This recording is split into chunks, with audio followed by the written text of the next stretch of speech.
They're coming for 1,500 feet, and 8 knot looks good. We've lost data right now, but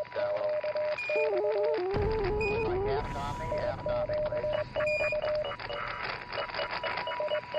Take her up, 40 seconds, if we're going, come right over top of Camelot.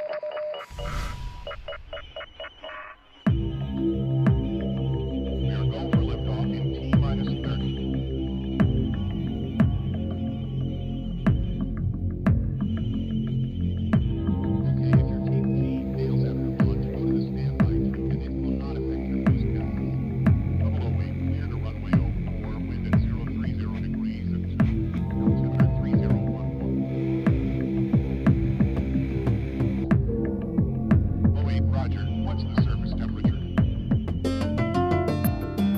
It all started about 20 years ago.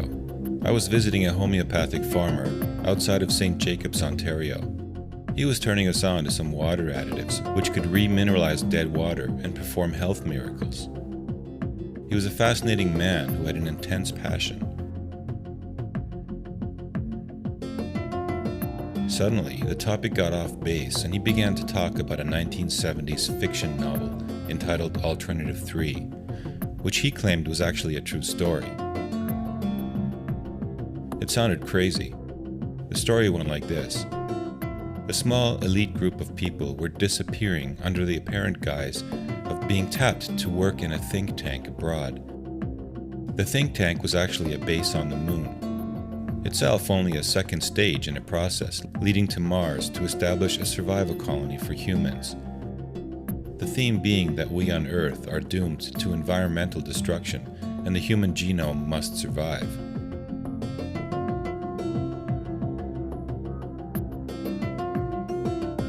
I thought the story was intriguing, but couldn't wrap my head around the idea that we were indeed already on Mars. However, in the tradition of the truth is stranger than fiction, something in my gut told me it might be crazy enough to be true.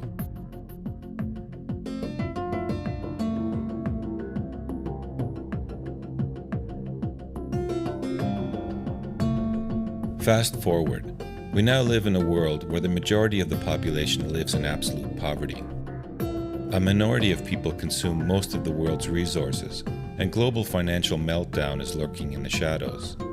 Climate change is all we hear about, scaring collective consciousness towards some form of doomsday. These are apocalyptic times indeed.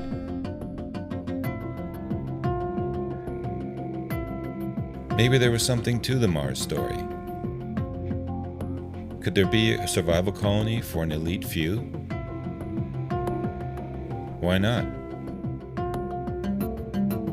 I'd heard about a researcher named Klaus Dona, who'd been documenting evidence about mysteries on Earth that point to a human heritage seeming to reach back millions of years, maybe even off-planet. Then, while researching out-of-place artifacts, I stumble on an internet broadcast about two people claiming to have actually been to Mars, or to have been tapped to go there. Here was no less than the great-granddaughter of a famous US president telling us her Mars recruitment story. Was Alternative 3 a fact? Absurd as it sounded, something stirred in me, and I knew right then I had to try and find out for myself. This is where my journey begins. So, armed and ready with a camera and a list of interview subjects, I intend to find out where it will all lead. It seems like a subject ripe for the picking.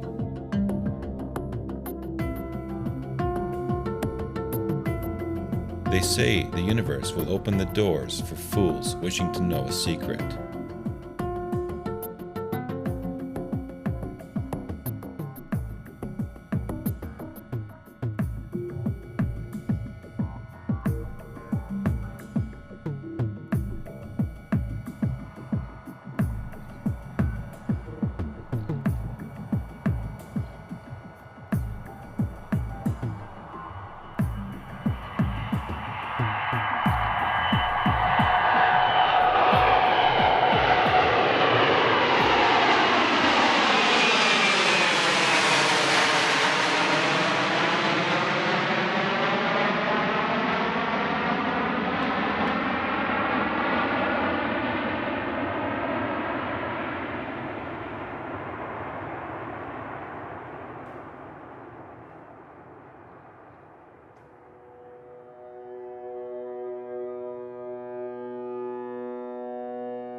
We don't actually know how we got into this mess we're in at the moment. Best guess is it had its beginnings about 100 years ago. There was a fork in the road, and we took the one that leads us to where we are now.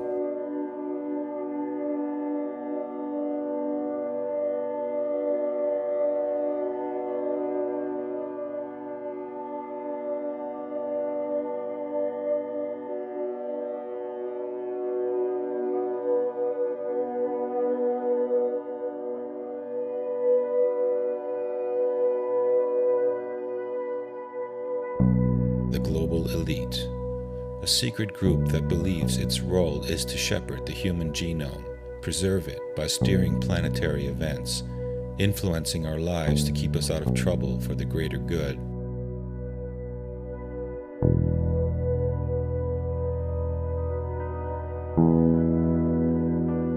Somewhere, apparently way back in our past, someone was given privy to some knowledge, information so powerful that the temptation to use it for gain over others was a force too great to resist.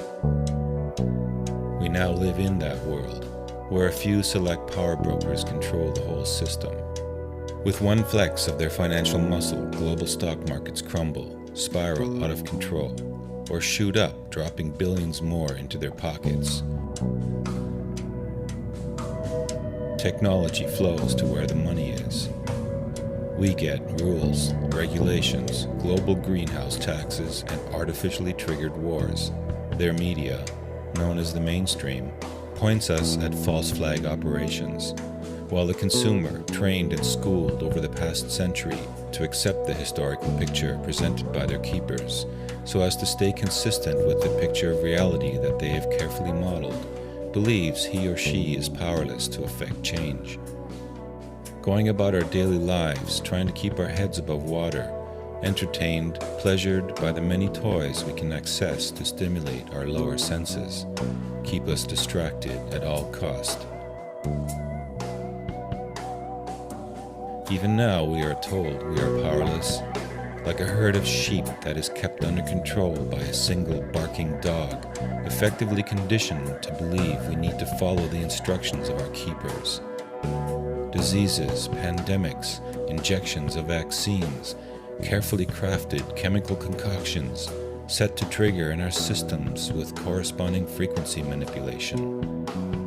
Nanotechnology that responds to pulses emitted by so-called weather control devices, better known as HAARP.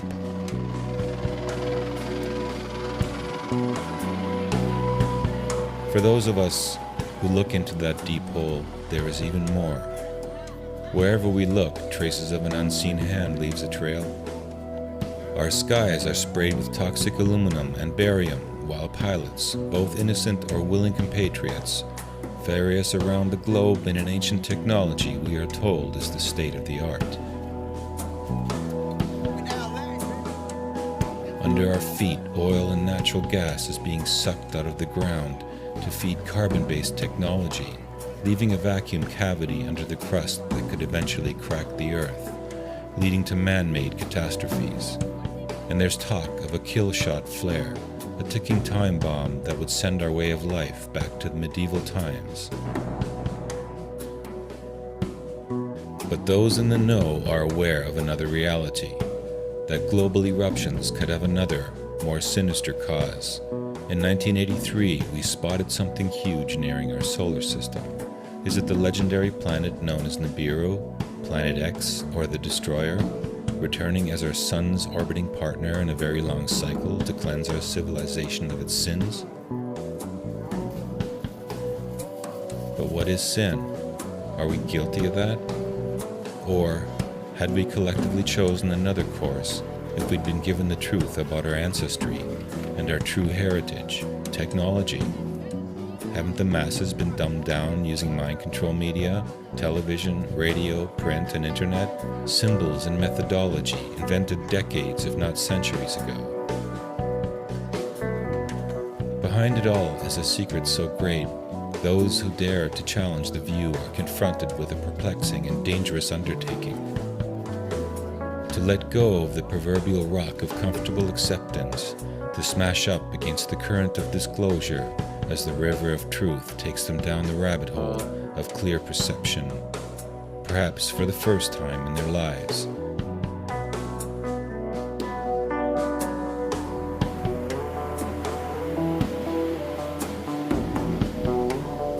Some of those who've gone before the rest have lived to tell their stories.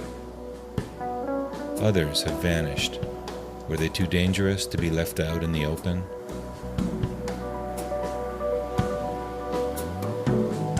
Reality is so incredibly far removed from that which we've been told it is. To look that in the eye, we have to be prepared to let go, even for a while, of the cognitive dissonance we've allowed ourselves to be persuaded by, in the interest of keeping the status quo. We must perceive a new horizon which will lead us, ultimately, to the transformation into what we truly are.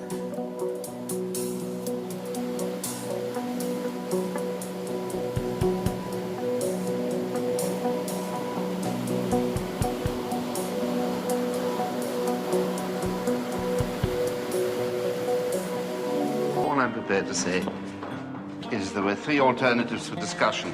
The first two were crazy. Forget about them. The third alternative, maybe not so crazy. One of the alternatives is that the human race could actually go to Mars. Just like the lifeboats on the Titanic, they could jump in the lifeboats and go somewhere else and at least save some of the human race or salvage the human genome. We had agreed at the Huntsville conference that there was nothing we could do to cut either world population or the consumption of resources essential for survival on Earth. Alternative 3 was a much more limited option. It was an attempt to ensure that at least some of the human race survived the consequences. We realized we were talking about a kind of space travel which had only appeared in scientific fiction so far. What, you mean go to some other planet? I mean, get the hell off this one whilst there's still time. What it looks like is that the Earth has a limited timeline. With that in mind, the powers that be have had to make plans to go off-world, and they had to do it very rapidly. They've been doing that, and that's what all of this secrecy is about, is building bases on Mars, on the moon. Maybe there is something coming that is fairly significant. Maybe they're just hedging their bets, and maybe they're just making plans for a more long-term scenario. Whatever is going on off-planet, what we need to concentrate is what's going on here, much more so, because the Mars story is basically telling us what is happening with our future for humanity.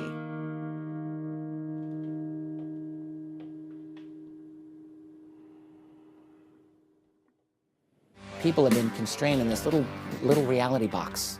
This is your reality, don't get out of the box. And it doesn't just go for regular folks who have got their 9-to-5 jobs, it goes for the university crowd.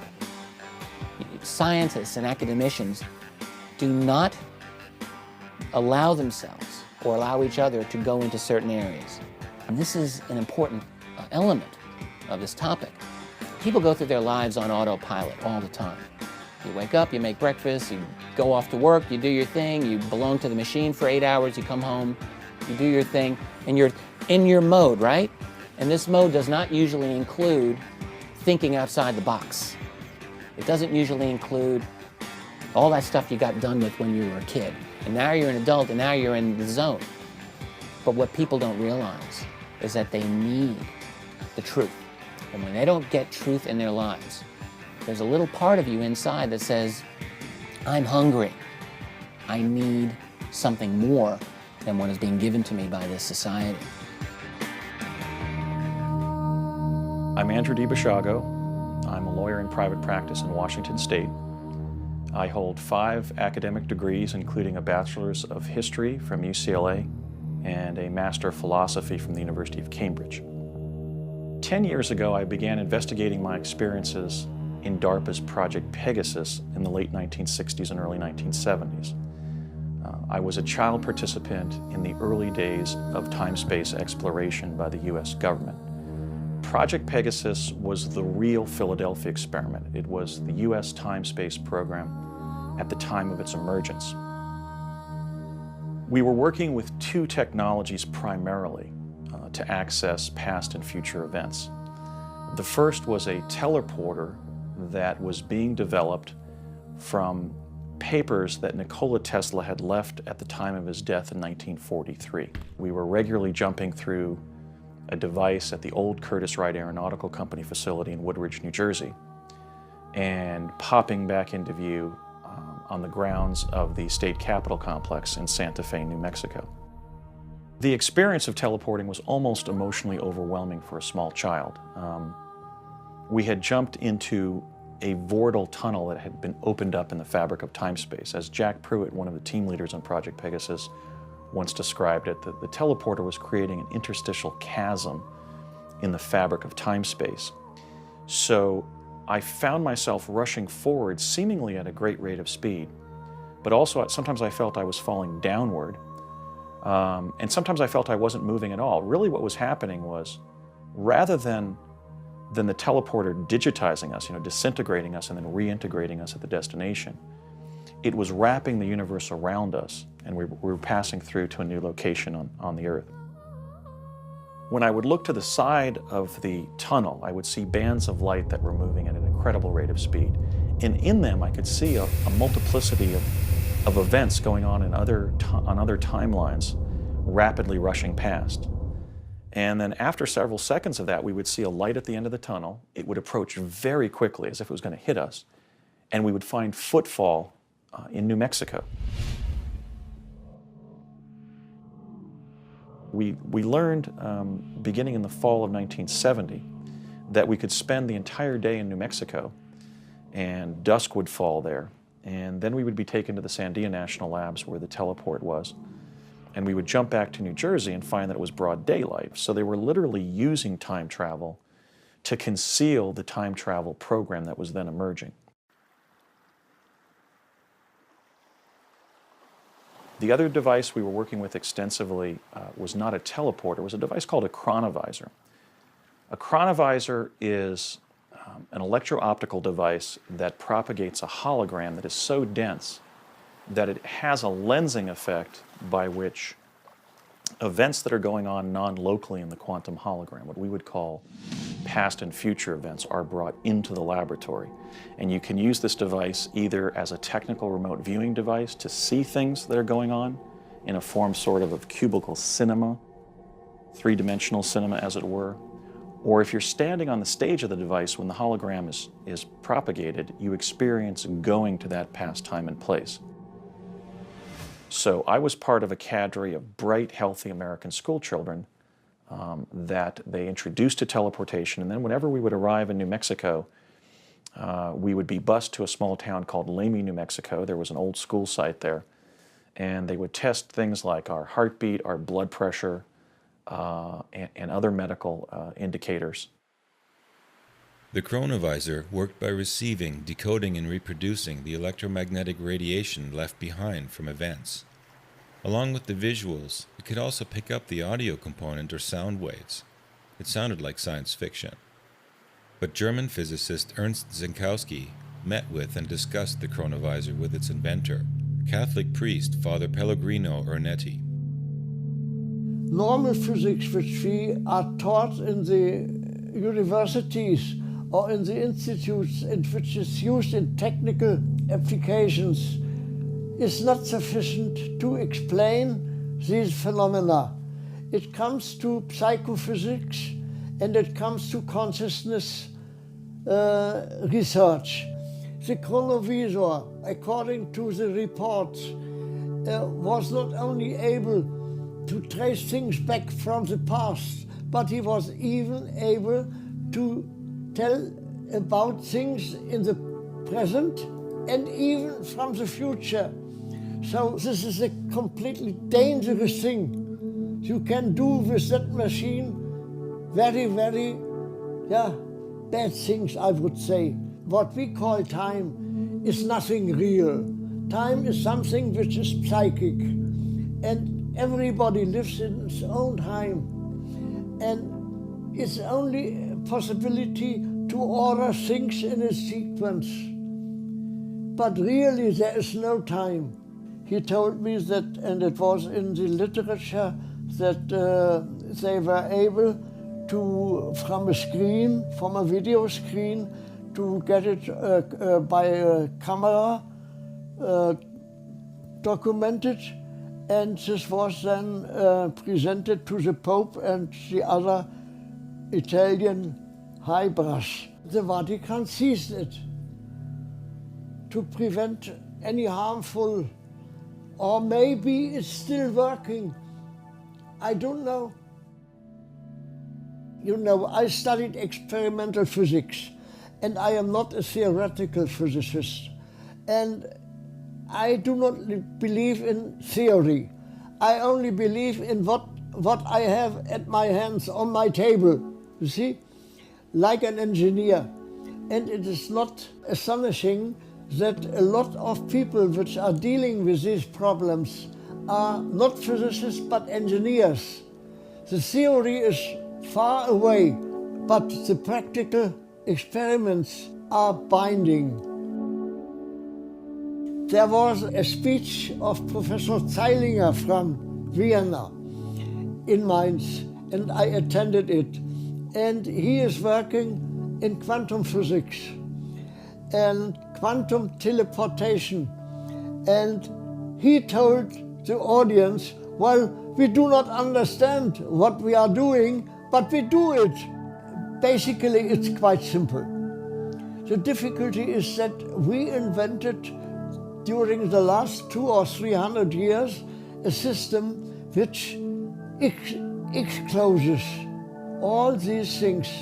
And now we are trying to get it back and to find a way which surpasses normal classical physics. It started with Einstein, with the speed of light, and now it surpasses the speed of light, even that. And it questions the whole system in which we are living during our lifetime here. We have a completely wrong image or picture of our world, and this has to be changed. And I think these events, like for instance the chronovisor and other events of similar quality, they are all thought from a higher plan to change our ideas and to change our picture of what we call the world.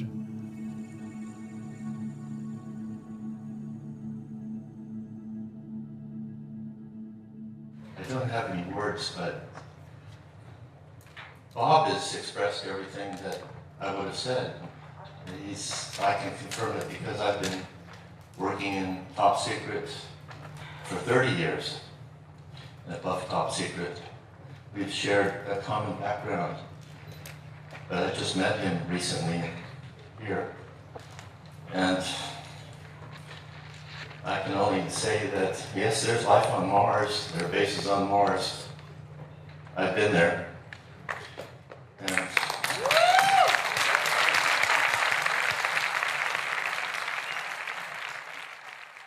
in March 2014, Captain K, whose real name is Randy Kramer, came forward to reveal that he had spent 17 years on Mars as part of a highly classified program called the Mars Defense Force. He then claims to have spent almost 3 years with a secret space fleet called the Earth Defense Force, where he flew anti-gravity vehicles throughout the solar system and was promoted to captain. In his most recent interview with Exo News TV, Kramer reveals that about a year ago he was contacted by his military superiors to disclose the truth about his covert service on Mars and time with the secret space fleet. Kramer revealed that a year ago he was contacted by 2 US Marine Corps Special Section officers whom he trained under during his initial training as a youth in a covert program called Operation Moonshadow. The first to contact him was a Colonel Jamison, who then put him in touch with him. My name is Robert Duncan O'Finnan, and I'm a survivor of what was known as Project Talent, which was a sub-project of the infamous MK Ultra.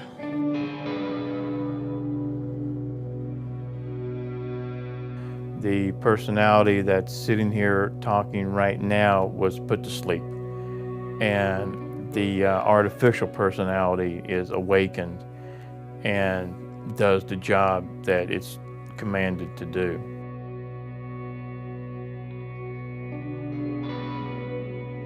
I started putting in enough letters together to know that something wasn't right. And then just about 19 years ago now, I was involved in an automobile accident to where my neck was pretty much finished off, and I had to have an MRI done. When I was in the tube and the machine fired up, from what we can understand, there was electromagnetic clashes between the machine and the cranial implant that I have. In that instant, if you can imagine 1,000 TV screens at once, and each screen is a picture, and each picture is a memory. And you know in that instant that all your nightmares, all your daymares were real. The Mars memory came flooding back full bore a couple of years ago. There's bases on Mars, there's underground bases. The surface of Mars isn't exactly what NASA wants people to think that it is. It is a weak atmosphere. It does have weak pressure, but it is definitely survivable. Mars isn't barren. The sky is bluer than they tell you to. It's not as blue as Terra, but it's bluer. It's not the purple like they try to tell us that it is. When I have been shifted from early teenage years from talent over to what most people think of as the Universal Soldier Project or the Super Soldier Project. One of my jobs there was to pilot a supply craft to Mars. Duncan and I met up on a training field. We don't know if that was orchestrated or not, but they found that we clicked together really well. And so they would send us out as a team and we'd complement each other. He would do a lot of the physical stuff, and I would be there to scout for him and to boost him with energy if he needed it. We went through specialized training together, and we did a lot of jobs all over the world together. And in all actuality, she was supposed to have been on this milk run with us, but I vetoed that order. I do recall though, even then, even in the personality of 197, I didn't want to take this run. We actually had the memories at separate times, and for a couple of years, we didn't know that they fit together until we broke it down and put the pieces together and realized that the injuries that he had were consistent with my memories, and we sort of had this aha moment. The craft itself was what we call a round nose. If you can imagine a Converse tennis shoe, the toe of the tennis shoe. That was the front end of the fuselage. It was built something like the shuttles that we have now, but much bigger, tremendous engines. And we were vertical lift and takeoff. We did not have to ride piggyback on some solid propellant, 200-year-old technology to be taken into orbit. We were just loaded up, we cruised out the hangar bay, and we lifted straight up. I was called in one day. They didn't tell me what I was going to be doing. It was kind of a last-minute thing. There were three of us. I sat in the center chair, which was the command chair, and I had a pilot and a navigator. And I remember vividly, we had very ill feelings about this trip. They didn't want to tell me anything about what had happened to him. I knew it was something really bad. I was pulled in quickly, I remember, because they had pretty much called it on him. So they had brought me in as a last-ditch effort. I think someone maybe said, well, go ahead and try this, but, you know, it's not going to work. It took less than an hour from takeoff to we hit Atmo. And when I say Atmo, I mean atmosphere. And as we were going down through the atmosphere to land, we lost all power in the craft and we lost all control. We began to spiral and we hit planet and the ship broke apart. When I came through, I was face down in the dirt and I glanced up and the first thought through my mind was, okay, I survived, I'm alive. And I saw a shadow coming over me and I could look up enough to see it was part of the fuselage that had broken off in Atmo. And it hit me and it came down across my back. And that's the last thing I remember.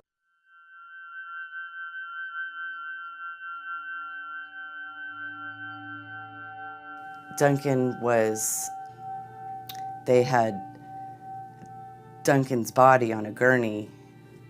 I don't know if he had any vital signs or not. I don't think he did, but I don't know for sure. I just remember that his skin was gray and he had lacerations all over his upper body. And he was actually laid out on an autopsy table. He was lying in a very abnormal position, the way, you know, his arms were positioned and his neck. It wasn't how it should be. And I just remember, as a remote viewer, being able to leave my body, I knew that I had a chance to save him because his astral body, his soul, his energy was nearby still. So I climbed on the gurney, I got my body situated, and I just remember taking off like a shot out of my body and into the ether somewhere. I followed the cord of his energy. There still was one. It was very faint, and miraculously I was able to find him at the other end of it still. His astral body was in a very confused state. It was sort of in this in-between place. It was disoriented. He didn't recognize me at first. So I had to give him a really rousing pep talk.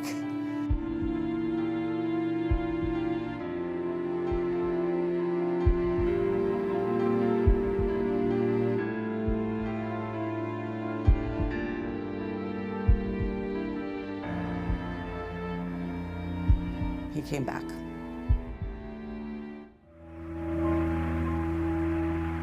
Hey, Houston, you hear this constant bleep we have here now? Affirmative. We have it. What is it? He has some explanation for that. We have none. Don't worry. Continue your program. Oh boy, it's really something super fantastic here.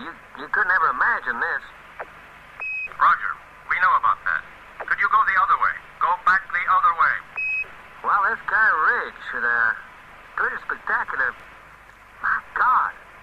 What is that there?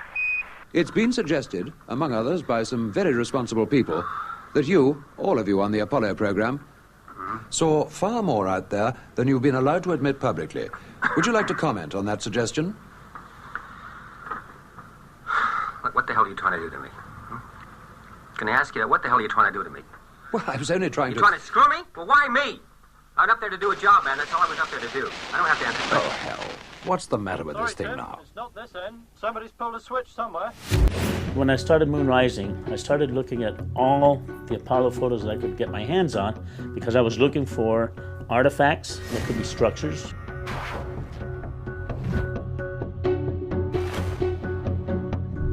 I found photographs where they deliberately smudged certain things to try to hide, things from the public.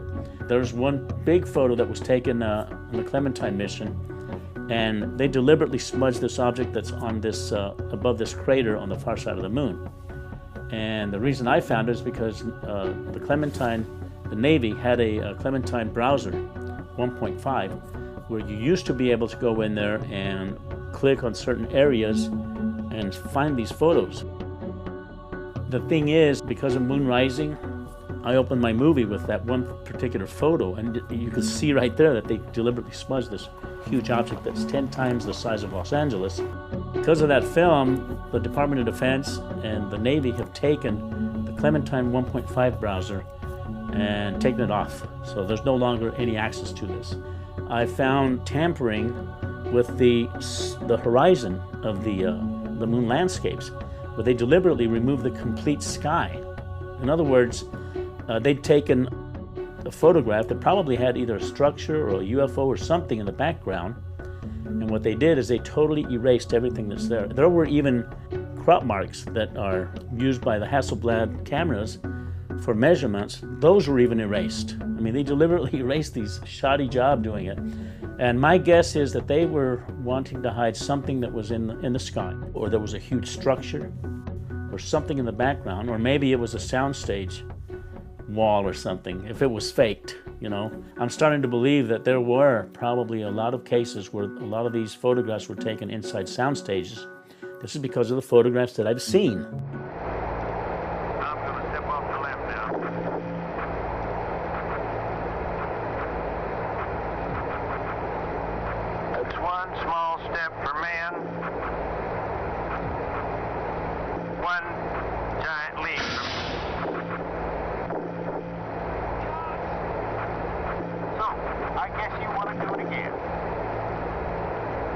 They have deliberately hidden from the American public, and the world public for that matter, whatever is or was there at the time that these photographs were taken.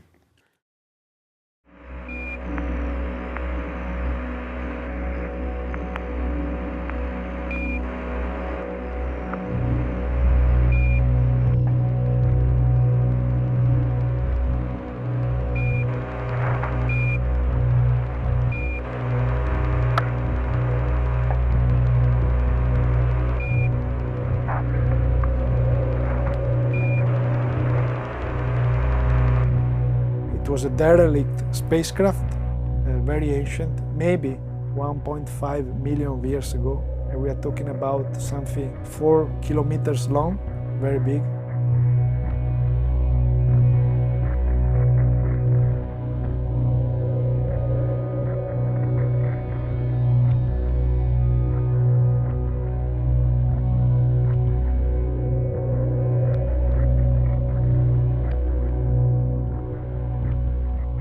Inside they found remains of biological life.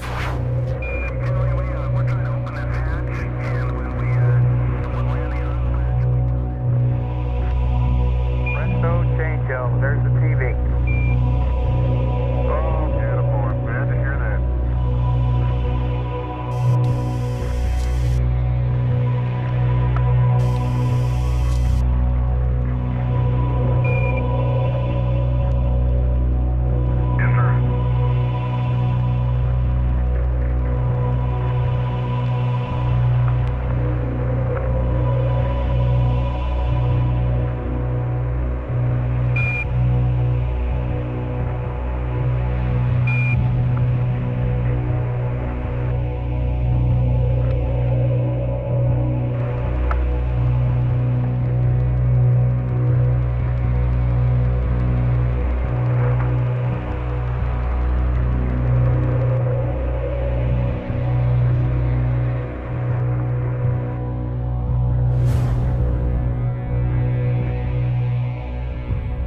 They have to reach one of the two triangular objects that they identified before the mission took place. They found a creature which was named Mona Lisa, apparently a female creature, inside one of the two triangular objects. And they brought on board this creature.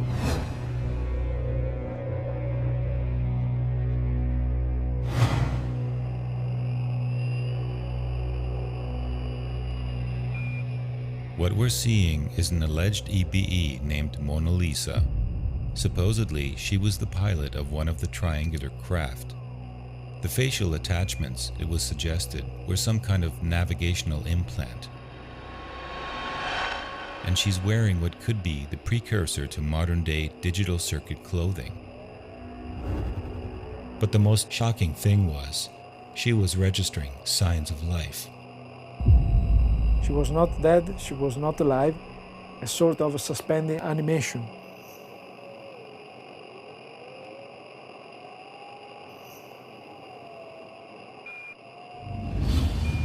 There were other astonishing aspects to the footage.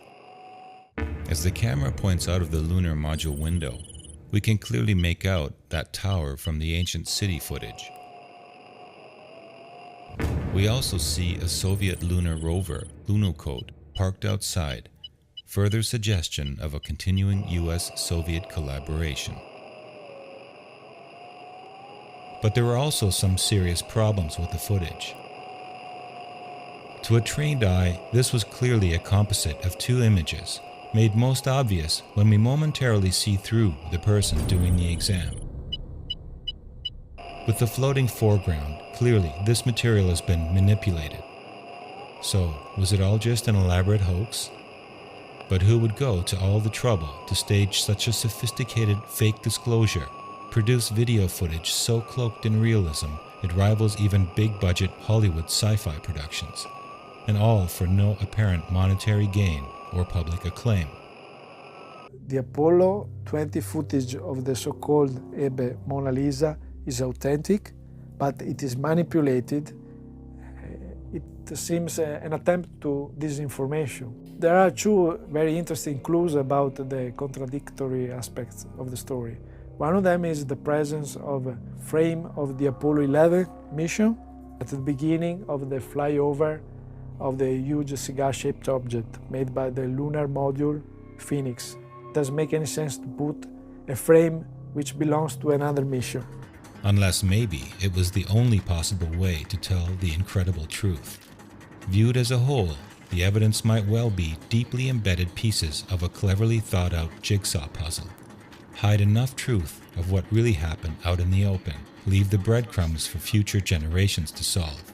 There were definitely some very cool parameters involved. We had the composition of images, we had the voice, the dialogue among the mission control and the astronaut David Scott of the Apollo 15 mission. Presto, changeo, there's the TV.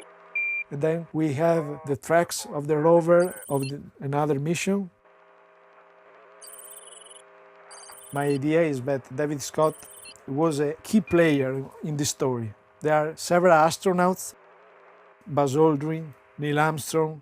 David Scott could be one of them, the commander of the Apollo 19, who was a Gemini astronaut and also an Apollo astronaut. All of them are involved in different ways in the story of Apollo 19 and Apollo 20. So maybe there is a hidden message behind the footage. Now, let's imagine the society that is involved in engaging all of this stuff. They have radically advanced technology. They have interactions with beings that most of us don't have the opportunity to have. They've developed a different worldview, I guarantee you, over what our place in the cosmos happens to be. Now ask yourself, what is a civilization? What characterizes a unique civilization? Well, that's a tough question to answer, but you can look at a couple of things. Levels of technology certainly are important. Worldview is certainly important. In both of those ways, this clandestine world is actually very qualitatively different from the world that we here live in. And I think that that can qualify them in many important ways as a separate civilization, one that has broken away from our own, hence a breakaway civilization. There's a whole other world going on. There's so many different projects, Project Monarch, Project Mannequin, Project Seagate, Project Pegasus. There's so many different things that are hidden from us. We're all coming forward with information and evidence that Alternative 3 is not some science fiction thing, that there are actually Mars colonies, that there is an agenda to completely take us away from our highest potential, follow some agenda that seems to be an off-planet agenda. Laura Eisenhower, great-granddaughter of President Dwight D. Eisenhower, apparently had the proper genetic makeup to be approached as a candidate for Mars colonization. But for Laura, the real issue was to not give in to a doomsday scenario for this planet. The choice not to go to Mars is more the commitment to stay on Earth and balance these energies here on this planet before we really journey into the stars and onto other planets, is to establish a peaceful world first before we go and make the same mistakes somewhere else. It's like the thought of going to Mars was like a death. It was, like separation anxiety from the mother. And the feeling was so strong in me that these colonies that have been there were created as a diversion to the highest potential we have here on Earth. There's just no reason to go anywhere else. We'll keep running from one problem and creating it somewhere else if we don't do it right here, right now. And we owe this to our planet. We owe this to our mother.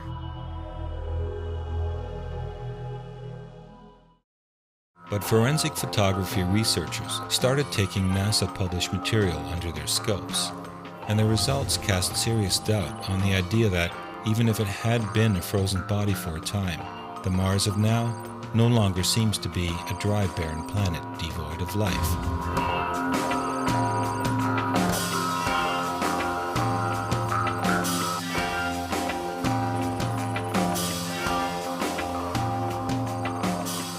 And when you slice through layer by layer of NASA-induced blur and discoloration, you can unveil details on the surface of Mars that appear amazingly similar to buildings, shadows, and all.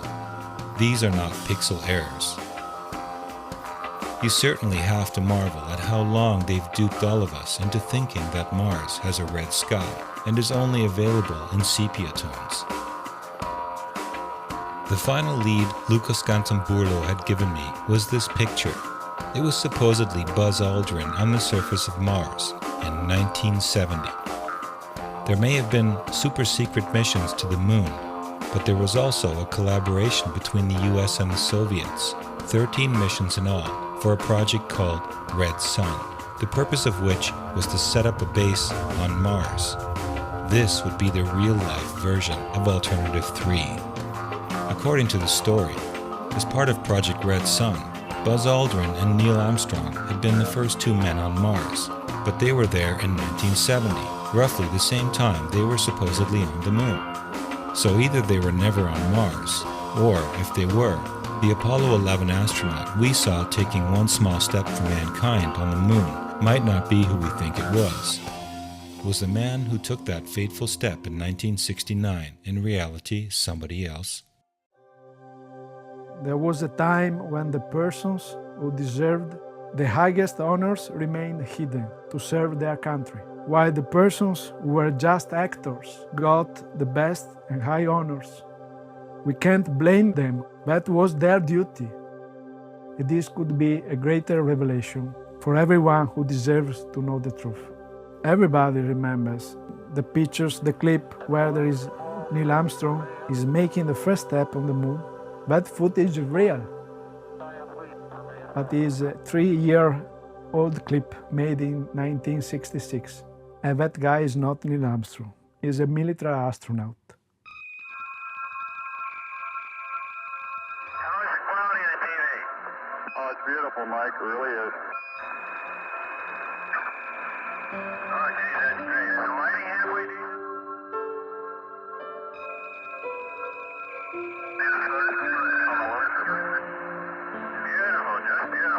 John Moonwalker, the Apollo insider that had informed Luca, leaked one last piece of footage, and this one could well be the Holy Grail. All things taken into consideration, it's plausible as an outtake from the Red Sun missions. I'll let you be the judge. Certainly looks real to me.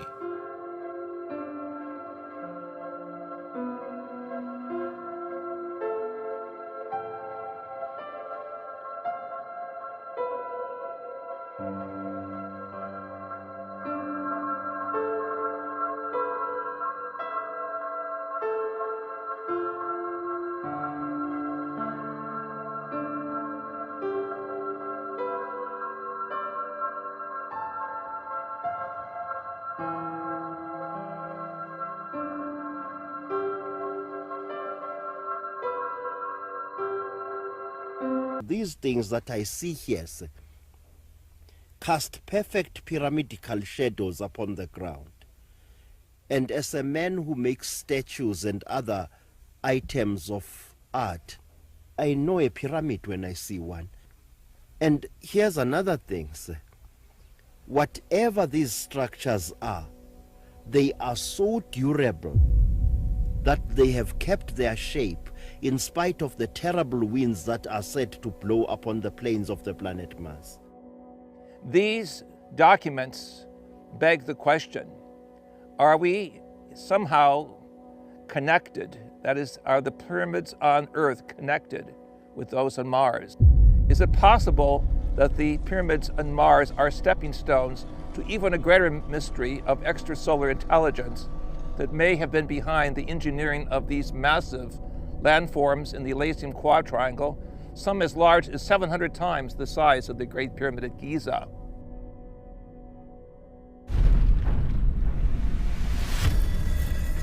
Clearly, the blanket of total security by which this information has been covered could only have been maintained by the active cooperation of governments at very high level.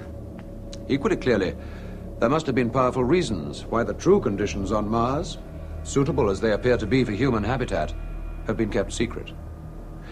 Indeed, the effort which has gone into persuading the rest of the world that the opposite is true argues that some operation of supreme importance has been going on beneath the security cover. We believe that that operation is Dr. Carl Gerstein's Alternative 3.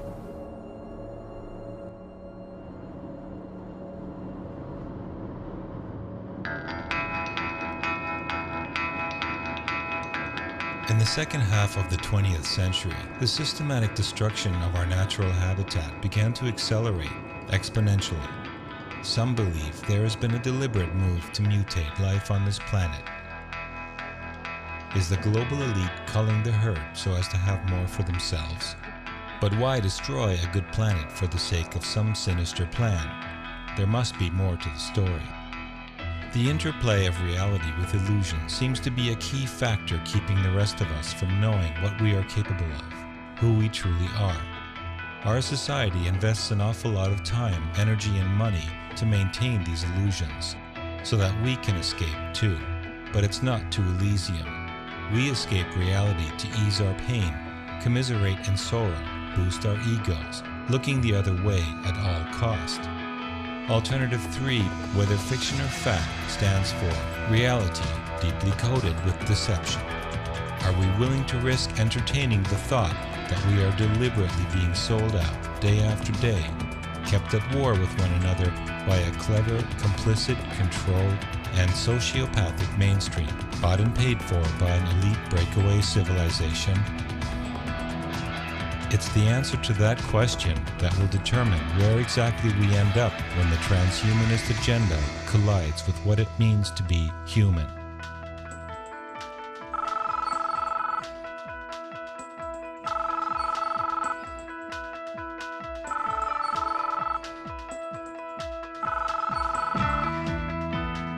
Hello, Frank. We know you've been out searching. We've been watching. Waiting for you to wake up. We've been waiting for all of you to wake up. You see, the game has been going on since the beginning. And now we are nearing an end. It's the game where you see bad as evil and good as just. But this is not entirely true. Think of us as an invisible force that nudges you again and again, patiently, to make false decisions. But not because we want to destroy you. It's because we want you to learn to recognize what is really going on. Because we need you to. It's the only way we can all move on together. So where do we all end up? Well, we'll leave that up to you.